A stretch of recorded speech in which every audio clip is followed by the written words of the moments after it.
Lundi, le 13, ça tombe bien parce que c'est pas le vendredi. Hein, on a été correct pour cette année. Trump, on va parler de Trump aujourd'hui. L'électricité, ici et en France, en 2035, oublie son enfant à l'auto. Quelle tristesse. Hein? La Californie, vers la droite, 15 000 moutons noyés. Allez, au Québec, qu'est-ce qui se passe c'est au Québec? Dominique Anglade a fait pas mal de nouvelles dernièrement. Et c'est pas une bonne nouvelle. Allez, le Parti conservateur du Québec, on va parler de ça aussi. Êtes-vous tombé sur la tête? Il y a un gars qui est tombé sur la tête. Insolite? Oui. On a 3 insolites. Les finances? Oh, que ça brasse dans le monde de la crypto en fin de semaine. Celsius Network, que la Caisse des dépôts a de l'argent. Tiens, il met de l'argent là-dedans. Il met de l'argent dans WeWork. On va parler de tout ça. Et la créativité chez les entreprises. Êtes-vous créatif comme entrepreneur? Hein? Tout d'abord, c'est lundi. Ben, comme tous les jours, vous devez faire une seule job. Appuyez sur le bouton like le plus fort possible. Actualité vue par un entrepreneur.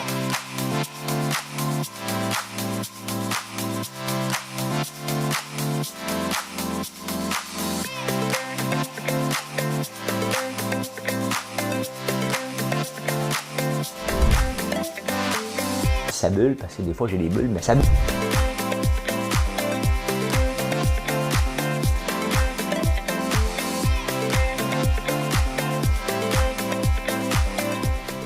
Essayer de faire un spectacle. Ah, bon lundi. J'espère que vous allez bien. Qu'est-ce qui va se passer aujourd'hui, hein? Ben des affaires. Je change mon Internet pour Elix aujourd'hui. C'est eux autres qui sont venus. Ils me proposent quelque chose. Je pense qu'ils sont tannés de venir le réparer. Hey, on chante quoi aujourd'hui? On continue avec Claude Barzotti. Il y a tellement des belles chansons, Claude Barzotti. Fait que j'y vais jusqu'à temps que le citron est pressé, parce qu'on est en pénurie de citron. Donc, je vais m'autant l'étirer jusqu'à la fin. Hein? On est en pénurie de tout. Bon, on passe ça, Madame Cahouette. À l'école, quand j'étais petit, je n'avais pas beaucoup d'amis. J'aurais voulu m'appeler Dupont.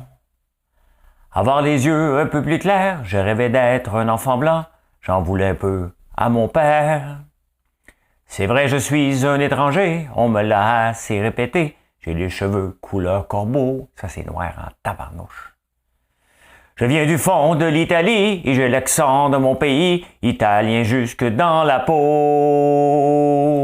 Je suis rital et je le reste, c'est dans le verbe et dans le geste. Dans le geste, hein? Vos saisons sont devenues miennes. Mais ma musique est italienne, je suis rital dans mes colères. Hein? Hein, les Italiens, c'est corbeau. Ouais, moi j'avais une blonde à un moment donné.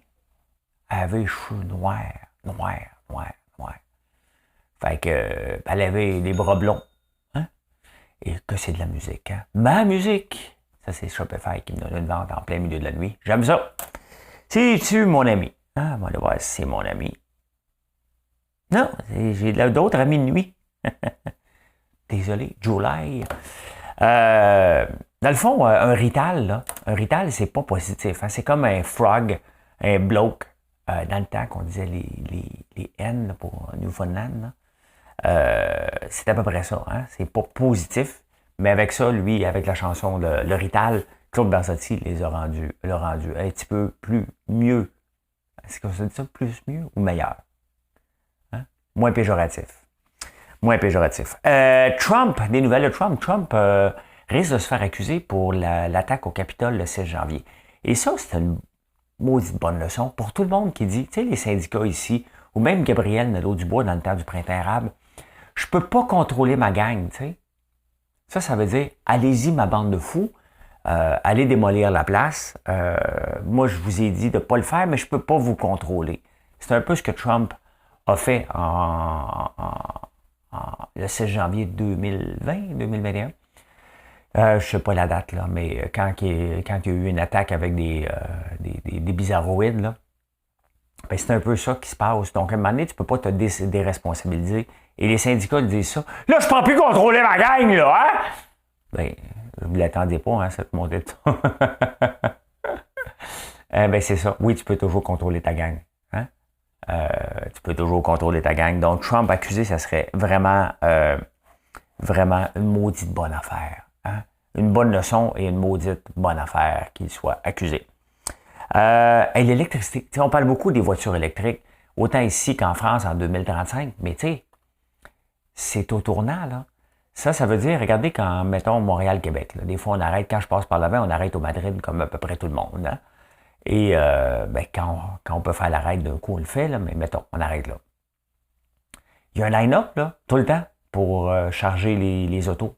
Hein? Et il faut que tu attendes une demi-heure. Donc, des fois, il faut que tu attendes pour charger ton auto. Donc, c'est bien mieux de partir charger à bloc. Mais, tu sais, c'est au tournant, là, 2035, ça veut dire qu'il faut qu'il y en ait partout, partout, partout, partout, partout. Déjà, on est en 2022, c'est seulement 13 ans pour avoir un système de bornes, avoir des choses plus rapides. C'est là que le gouvernement doit investir, sachant que les technologies dans lesquelles ils vont investir ne seront plus bonnes dans 12 ans. Ça va changer. Donc, j'ai comme l'impression qu'on risque d'avoir un méchant problème en 2035, plus grand qu'on pense. Est-ce qu'il va y avoir assez d'électricité? L'autre problématique, hein? Ici, bon, c'est l'hydroélectrique, mais est-ce qu'on va en avoir assez? C'est seulement dans 12 ans. Construire un barrage, là, avec le BAP, puis regardez, voir s'il y a des grenouilles, ça prend du temps. Bien, en France aussi, l'électricité, c'est le nucléaire la plupart du temps. Donc, il faut avoir plus d'électricité. On va remplacer techniquement tout le pétrole. On en passe quand même pas mal de pétrole. Donc, il y a quand même, tu sais, j'ai comme l'impression qu'on dit, oh, on va faire ça, mais rendu là, pas sûr qu'on va être prêt. En tout cas, à suivre. En parlant d'auto, est-ce que ça vous est déjà arrivé comme parent d'oublier votre enfant à l'auto? Ne serait-ce que quelques secondes. Hein? Tu barres les portes, tu t'en vas, tu dis, hé, j'ai oublié.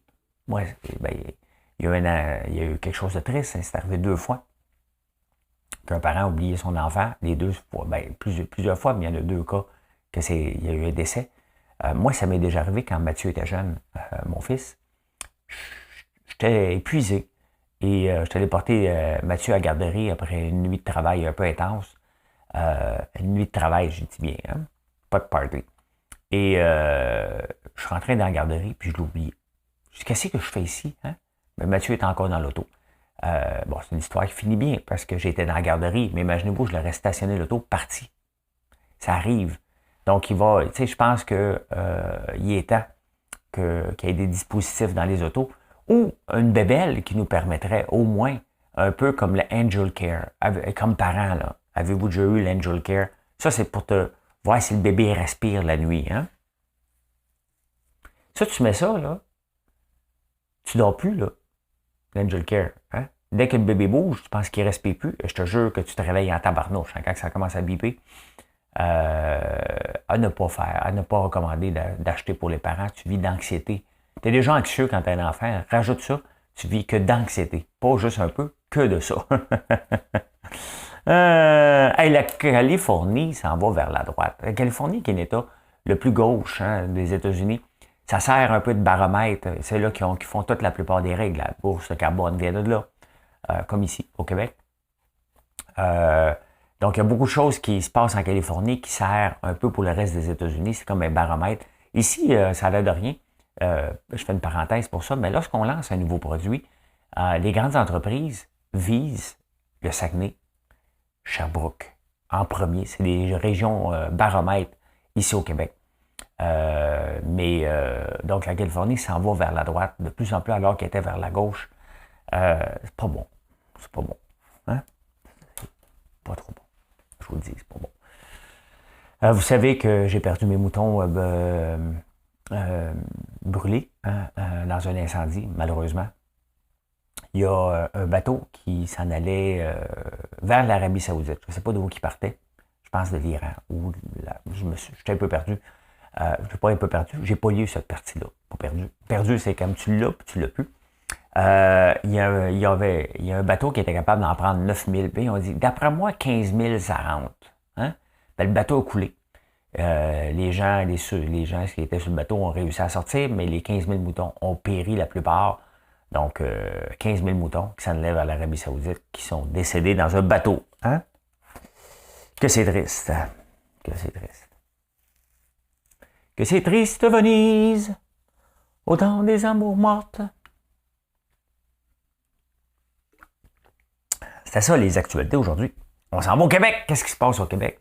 Hey, le Parti conservateur du Québec a eu son congrès en fin de semaine et c'était Anne Casabonne qui était la maître de cérémonie, donc au royaume des gagnants. Ouais, il était 500 quand même il y a un an. Membres, avant qu'Éric Duhem arrive, membres du Parti du conservateur du Québec, sont rendus 59 000. J'ai beau rire un peu d'Éric Duhem, parce qu'Éric Duhem court les manifestations. Quand il n'y a pas de manifestation, il en invente une pour continuer à manifester et être contre quelque chose. Hein? Moi, je suis tout le temps pour quelque chose. J'aime mieux travailler sur le positif, puis il y a des gens qui sont contre tout le temps. Hein? Ben, Éric est sur la côté. Donc, c'est pour ça que je ne m'identifie pas au Parti conservateur. J'aime des gens positifs. Et c'est pour ça que j'aime, malgré que j'aime pas la façon que certains ministres gèrent la CAQ, j'aime mieux la CAQ. Je trouve qu'ils sont plus basés sur le positif. Hein? Dominique Anglade aussi est basé sur le négatif. Et le Parti québécois, ben lui, il pleure qu'il n'y a pas d'espace dans les journaux. De 500, le Parti conservateur de 559 000. J'ai beau rire, mais c'est un mouvement qu'on ne peut pas prendre à la légère. Ça représente quand même une tranche de la population qui n'est pas satisfaite et c'est ce qu'Éric leur sert. Donc, ce n'est pas un parti conservateur, c'est un parti, je ne sais pas comment l'appeler, mais il reste que, est-ce qu'il va faire des ravages dans les élections? Je ne pense pas. Je pense qu'il va être positionné des fois deuxième, troisième ou même quatrième. Il va enlever probablement des parts de marché, on peut dire, un peu aux autres partis, à part la CAQ. Donc, quand même, c'est 559 000, c'est pas rien. Hein? Anglade, en fin de semaine, je suis tombé là-dessus, je sais pas pourquoi, plus souvent sur YouTube ou même à TV, sa pub sur la promesse de médecin de famille. Tu sais, ça fait aussi longtemps que je me souvienne, là, que je m'intéresse à la politique, tous les partis parlent, quand ils vont être au pouvoir, qu'ils vont régler le problème des médecins de famille. Tu sais, on s'entend, là, former un médecin, là, c'est combien d'années, là? Hein? C'est 4 ans, plus la résidence, plus... tu sais, on s'entend, là, t'approches le 28-30 ans quand t'es rendu médecin, là, à peu près. Donc, tu sais, elle dit qu'elle va régler ça, elle. Pas de problème, elle va te régler ça. Elle va y prendre où? Et maintenant, mettons qu'elle dit, je vais les prendre là. Hein? Donc, si elle rentre au pouvoir, il faudrait qu'elle reste au moins 8 ans, qu'elle convainque un paquet. Il y a du contingentement aussi dans les médecins. Donc, il faudrait qu'elle lève les contingents un peu partout. Il faudrait qu'aujourd'hui, là, il y ait à peu près, mettons, je sais pas moi, 1000 médecins qui rentrent en médecine. Donc, ça veut dire que dans 8 ans, on va avoir des nouveaux médecins potentiels qui rentrent à l'université, là, pas au cégep, là. Hein? Impossible. Mais c'est bien évident qu'on ne les croit pas. Là. À un moment donné, tu ne peux pas toujours crier au loup en pensant qu'on va te croire. Ben non. Hein? Ben non. Tu sais, il va y avoir, tu sais, là, on s'en va vers les élections, puis on en parle. On les voit, tout le monde se positionne, ils nomment. On a eu Mathieu Graton en fin de semaine qui s'est présenté. Je ne le crois pas quand il parle, tu sais. Quand il dit que Legault est un manipulateur narcissique, il manque un peu de... tu sais, mais... hein? Tu sais, mais tu sais, il y a des gens, quand ils parlent, on dirait qu'on les croit pas. C'est un humoriste. C'est quand même quelqu'un qui fait bien quand même pour l'autisme avec son fils Benjamin. C'est le conjoint de Patricia, l'ex-conjoint de Patricia Paré. Coquin. Voyons, Paquin. Mais ce côté-là, non, je ne crois pas. On va en parler beaucoup de politique parce que il se positionne. Tout le monde se positionne sur les blocs de départ. Mais, tu sais, on s'entend que rendu au mois d'octobre, écoute, la CAQ va gagner parce que la CAQ va gagner. Il y en a une couple qui vont tomber. Éric Duhem va rester là. Je pense que Dominique Anglade va lever les pattes. Paul Saint-Pierre Plamondon, ben, tu sais, à un moment donné, tu ne peux pas rester chef de parti sans être à la Chambre, à l'Assemblée nationale. Jamais. Hein, c'est un pissou. Donc, à un moment donné, il va rester juste bérubé. Encore, s'il gagne, il pourrait même perdre, mais je pense pas. Donc, ben voilà. Hein? Je fais des insolites, mais là, j'ai décidé de rajouter une petite section quand je trouve quelque chose de plus pété. Tomber sur la tête. Hein? Il y a un gars qui s'appelle Pro-Life Spider-Man. Lui, il a escaladé au mois de mai. Hein? Le Times Building à New York, 52 étages, pour passer un message contre l'avortement. Hey, ça, honnêtement, il faut que tu sois convaincu. Moi, il y a des gens là, qui montent, qui font de l'escalade sans filet, sans être attaché. Parce que si tu l'échappes, tu as une crampe, il mouille, n'importe quoi, tu meurs. Tu sais, ben, c'est beau avoir des convictions, mais à un moment donné, je me dis, oh, non, on va me calmer un peu, là, tu sais. Ouais, il a escaladé, il a laissé, personne ne l'a vu. Il a monté, il a laissé un message sur le building, puis il est redescendu par la porte d'urgence. Parce que c'est, la plupart du temps, tu te fais arrêter, hein. Tu te fais arrêter, là, quand tu fais ça, là, mais voilà. Il s'appelle Pro Live Spider-Man, vous pouvez le suivre sur les réseaux sociaux, si ça vous tente. Je le suis pas. Moi, peut-être aller le suivre un peu, hein. Peut-être aller le suivre un peu. Hey, insolite. Qu'est-ce qu'on va parler pendant le souper ce soir? Des insolites. 93% des gens qui sont passés sur la Terre sont morts. Oui. Et vous savez de quoi ils sont morts? 50% des gens qui ont passé sur la Terre sont morts de la malaria. C'est énorme, hein? Et encore aujourd'hui, on n'a pas encore le paludisme, on n'a pas encore de pilule miracle, de vaccin, hein, contre la malaria. Je pense pas, là. Il me semble qu'il faut encore prendre une pilule là, quand on va en Afrique. Mais quand même, hein, 50% des gens qui ont vécu sur Terre sont morts à cause de la malaria. Quand même, hein. Donc 93%, on est combien? 8 milliards. Maudite bonne affaire qu'on a une gang qui sont morts. Hein. On serait un petit peu trop si on vivait à l'infini. À l'infini. Hey, Airbnb, vous connaissez? Hein? Aujourd'hui, on est le 13 juin. Ben, aujourd'hui, le 13 juin, le 20 juin et le 27 juin, tu peux louer une chambre au Moulin Rouge. Hein? Moulin Rouge à Paris, il y a une chambre que tu peux louer sur Airbnb. Je n'ai pas trouvé les prix, mais tu peux louer une chambre en arrière. Là. Je ne sais pas si c'est déjà été un bordel, ça. Je pense que c'est une place de danseuse, là. Mais, danseuse, là. Des feuilleuses. Donc, oui, avec Airbnb, ça fait depuis 1889, ça existe. Tu peux louer une chambre au Moulin Rouge le 13. Ben, c'est aujourd'hui, ça s'est fait. Ils sont tous loués, bien entendu. Le 20 et le 27 juin. Hein? Ben, voilà. Hein? Imagine-toi que tu dors avec ta blonde. Hein? Un petit ronfle, un petit pet.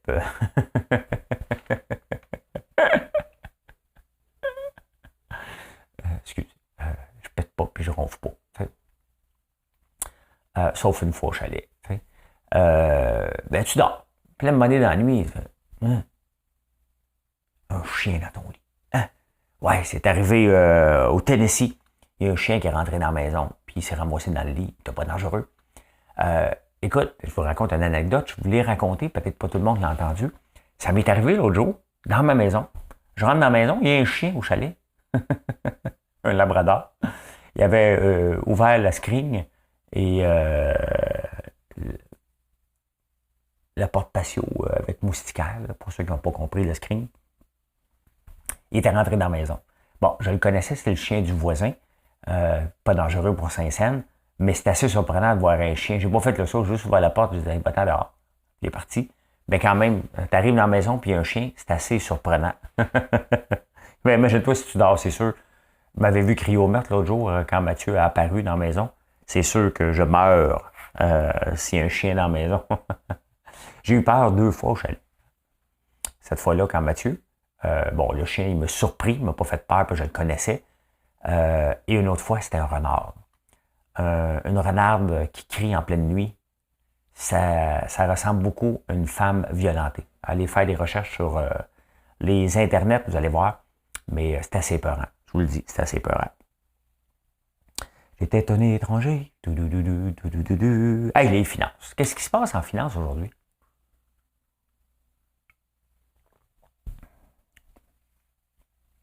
La Russie, pensez-vous qu'elle est pressée d'arrêter la guerre? Hein? Est-ce que c'est payant pour elle, la guerre? You bet que c'est payant. Parce qu'elle aussi profite de l'augmentation de toutes les denrées. Hein? Les gens ne peuvent pas se revirer de base à 10 cents. Donc, s'ils achètent du blé, la Russie fait de l'argent. S'ils achètent du pétrole, la Russie fait de l'argent. Mais en 100 jours, la Russie a engrangé 125 milliards de dollars. Pas pressé, là. Hein? Pas pressé de résoudre ça parce que ça prend du temps. Avant que tous les marchés, il faut faire pousser, il faut rediriger les pipelines, extraire plus de pétrole. Donc, il y a tellement de temps.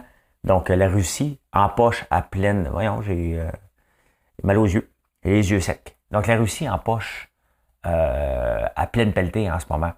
Donc, c'est pour ça qu'ils ne sont pas pressés. Là. Ils font de l'argent. Ils font de l'argent avec l'instabilité économique qu'on vit en ce moment. Hein? Donc, ils ne sont pas pressés pantoute. Hey, cette semaine, les marchés boursiers devraient être pas mal rock'n'roll. La crypto-monnaie mange une volée en fin de semaine. Mais aussi, mercredi, on va augmenter les taux d'intérêt. Nous, on les a augmentés dernièrement. Là, c'est au taux des États-Unis qui vont augmenter de 50 points, donc 0,5 pas 0,5 mais ça va passer de, je pense, 1,5 à 2 ou 2 à 2,5. Donc, les taux d'intérêt vont augmenter. Donc, qui dit augmentation de taux d'intérêt dit quoi? Dit diminution de la bourse. Et qui dit augmentation des taux d'intérêt dit diminution du bois. On va voir si c'est vrai. On va aller voir. Ben, le bois diminue de 2% en fin de semaine. Ben, le pétrole aussi, tout diminue un peu. On Monday, sliding for a third straight session as investors weigh the prospect of further U.S. interest rate hikes to combat surging inflation. Ben, voilà. Hein? L'inflation est à son plus haut niveau aux États-Unis des 40 dernières années. Quand même, hein? Quand même. Hey, le Bitcoin, quand je me suis couché hier, j'ai pris des notes. Le Bitcoin qui était à 27 000, le Bitcoin est rendu à 25 000. Hein? Et est-ce que c'est une bonne affaire? Enfin, tu sais, j'ai été faire un tour en crypto, je vous l'ai dit. Hein? My God, il y a même des oiseaux de nuit. Hein? C'est-tu mon ami? J'ai-tu d'autres amis? J'ai encore un autre ami de nuit. La compétition. Crocs érable, gâterie pour chien, la moutarde de Dijon, le mix de la petite nation, bouchée de gaufre, des beignes, un savon. Une commande parfaite. Toutes vos commandes sont parfaites en passant. Ouais, regardez le Bitcoin qui est rendu à 25 000 et c'est une bonne affaire. La crypto maintenant doit avoir une purge pour faire du sens. Il y a eu beaucoup de fraude, il y a eu beaucoup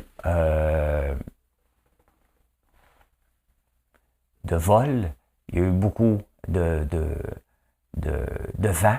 Donc là, c'est le temps à ce que la crypto ait une purge, mais on trouve vraiment une vraie utilité. C'est ce qui arrive quand une bulle éclate. Hein? La crypto ne disparaîtra pas pantoute, mais il faut trouver une vraie utilité. Ça sert à quoi maintenant? Hein? C'est ça qu'on doit se poser. J'y ai cru, hein? Et je ne suis pas tout seul à y avoir cru. Bon, moi, je suis un individu. Je fais un individu de race blanche, âgé de 55 ans. Mais la Caisse de dépôt, hein? La Caisse de dépôt n'arrache. Hein? C'est surprenant parce que tu vois des choses, tu dis, on ne peut pas investir là-dedans. Il avait investi en 2018-2019 dans WeWork. Hein? Je vous ai parlé de la série WeCrash, qui était gérée de façon cowboy par Adam Newman, qui se lance en crypto maintenant. Ça fait peur, ben, tant mieux. On voit ce qui arrive avec la crypto. La Caisse de dépôt avait investi 400 millions, je pense. On dit 150 millions. Attendez un peu. J'ai l'article. Là. J'ai l'article, je vais vous montrer, j'avais sorti ça.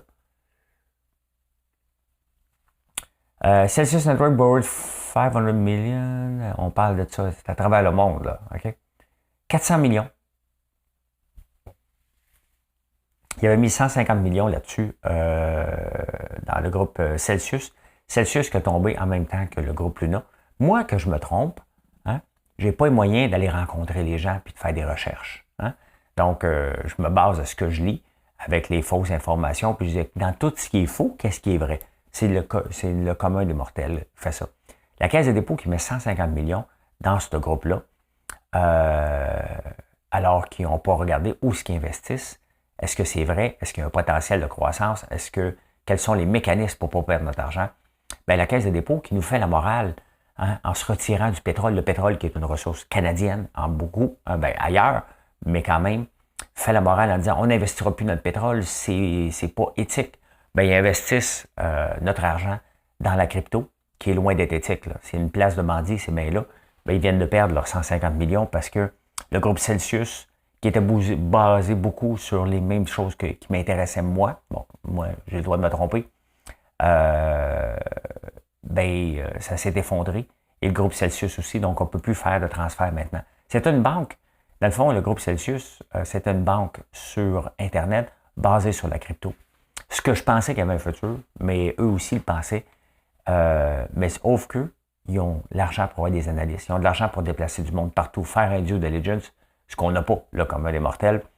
Ben encore là, 150 millions de perdus. Dans WeWork, on avait investi jusqu'à 1,9 milliard. Ils n'ont pas été jusque-là, ils ont breaké à un moment donné, là. Mais on le voit. Hein? Puis pendant ce temps-là, ils se retirent du pétrole parce que c'est pas éthique. Pas éthique, pas poétique. Hein? On s'entend. Et dernièrement, la semaine passée, ils ont investi dans une zone franche en Arabie Saoudite, un pays non éthique pantoute. My God, on est-tu le jour ou la nuit? C'est donc mais le fun d'entendre ça sonner. Comme ça. Hein? Sel de bain, moutarde de Dijon, beurre d'érable au café. Une très belle commande aussi. Hein? Ben, merci les amis de nuit. Fait que ouais, un autre crash en crypto. Honnêtement, là, ce qu'on a besoin, c'est d'une purge totale, retrouver les bases et repartir. Ce qui s'est passé avec la bulle Internet en 2000, c'était exactement ça. Hein? Tout le monde qui avait une page pouvait aller voir les venture cap et faire de l'argent. Et ça a pété. Ben, c'est comme ça. C'est là qu'on est en ce moment en crypto. Une maudite bonne affaire. Donc, les amoureux de Bitcoin qui disent « Attends le halving ». Le halving, ça veut dire qu'à un moment donné, il split, puis il split. Puis là, il en enlève du marché, puis ça recommence. Non. De la merde, c'est de la merde. T'as beau attendre le halving, c'est basé sur rien. On le voit en ce moment. Là, t'sais. Donc, on a besoin d'une grosse purge. Ça va remonter à un moment donné. Hein? C'est bien évident que ils vont trouver des solutions. Ça s'en va vers ailleurs. Mais pour le moment, vous faites juste perdre votre argent. Donc, voilà. Hey, on est pas mal en ce moment. On est pas mal dans la... On parle de Mathieu Graton en politique qui a dit que François Legault, c'est un manipulateur narcissique. On est pas mal dans le narcissisme avec la plupart des Instagram, TikTok. Hein? C'est sûr qu'on est... Bon. Est-ce que c'est narcissique ou c'est la nouvelle... Tout le monde l'est un peu. Dès que tu te montres sur les réseaux sociaux, tu dis tu te sers des likes. Quand je me montre sur les réseaux sociaux, sur mes statuts, ben, je vais avoir des likes. Hein? Bon, point fou, là. C'est ma business qui est en jeu. En fin de semaine, j'ai travaillé très, très fort sur ma page Facebook, tellement que Facebook m'a limité un peu. Faut que je trouve une solution aujourd'hui. Mais regardez, ça sonne toute la nuit parce que je m'en suis occupé. Hein? Donc, je m'en allais où ça? Ah oui, les pays. Hein? L'Inde, dernièrement, a décidé de ne plus exporter du blé. Hein? Les Philippines, plus d'huile de palme. Là, on est rendu avec l'Argentine et la Hongrie qui gardent ses ressources. Donc, est-ce que c'est ça qu'on va vivre ici au Canada? Je ne pense pas. Mais c'est un peu comme si on disait la graine de moutarde, on la garde pour nous autres maintenant, parce qu'on l'exporte beaucoup. L'huile de canola, on dit, ben regarde, on ne l'exporte plus maintenant, on va servir au Canada. Vous savez que le pétrole aux États-Unis, c'est nouveau qu'ils peuvent l'exporter. Hein? Avant, ils ne pouvaient pas l'exporter. Le pétrole devait rester aux États-Unis. Là, maintenant, on peut l'exporter. Mais on le voit en ce moment que chacun des pays pense à sa souveraineté alimentaire avant d'exporter. Et ça, il faut regarder ça quand même. Hein? Hey, la créativité en entreprise. Hier, on m'a demandé quel livre que tu as lu. Moi, je pensais tout le temps que être un entrepreneur n'était pas une personne créative. Je pensais vraiment, comme tout le monde, qu'une personne créative, c'est quelqu'un qui fait des chansons. Mettons, Marilyn qui chante bien. Quelqu'un qui fait un tableau. Hein? Ben, c'est pas moi. Je dépassais des peintures à numéros, je dépasse, puis c'est encore libre. Hein? Je chante comme un pied. Donc, je ne suis pas une personne créative selon ce qu'on pense qu'est la créativité. Hein? À un moment donné dans ma vie, je lis le livre How Creativity Works pour aller en discuter à Radio-Canada. Hein, on me donne un livre, lis-le, on va en discuter ensemble. Et j'ai fait comme, my God, je suis un entrepreneur et je suis créatif, parce qu'avant, je regardais les chiffres. Mais un entrepreneur, c'est quoi? C'est quelqu'un qui cherche toujours à se différencier. C'est un entrepreneur à succès. Si tu veux être à succès, il faut que tu trouves toujours ton élément différenciateur dans tout ce que tu fais. Et la façon de régler des problèmes. Si tu passes la journée à régler des problèmes, tu es une personne créative, constamment. Donc, je ne le savais pas. Et pour moi, ça a été une révélation. Mais maintenant, bon, il y a des écoles. Il y a Sidley qui est une école pour développer la créativité en entreprise. Et vous me voyez aller. Hein, il y a beaucoup de gens qui viennent me voir et me dire comment tu fais pour être hyperactif sur ta page. Vous voyez, je ne mets pas beaucoup d'argent en marketing. Pourquoi? Parce que j'ai décidé de vous vendre une histoire, d'être présent, de vous jaser. C'est comme ça que mon marketing fonctionne. Bien entendu, ça a rapport avec la terre. Donc, quand on fait des biscuits à chien, ben c'est la citrouille qu'on fait pousser. Hein? Là, vous pouvez le voir, il y a une citrouille. Ah, OK, on le transforme en...